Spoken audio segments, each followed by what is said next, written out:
I'm be crying because my entire block is burnt down, but God saved my house. Why are all of my neighbors? Why are they? And then in the middle of two burnt down blocks, there's one house standing, and that's mine. All throughout scripture, it is emphasized that there is protection for those who fear and trust the Lord. God is real, He loves you, and He wants to do good things in your life.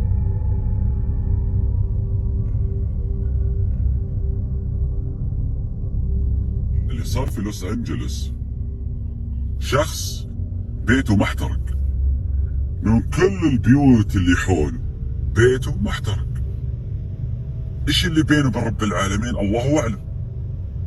الرجال هذا الامريكي في وسط المقابله قاعد يبكي انه كيف بيوت جيرانه احترقت، وحرفيا حتى الشجر اللي موجود حوالين البيت ما صار له شيء.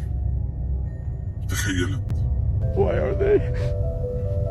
And then in the middle of two burnt هذا down. الله يبغى يثبت لكل انسان طاغي تجبر وتكبر كيف الله يزيلك.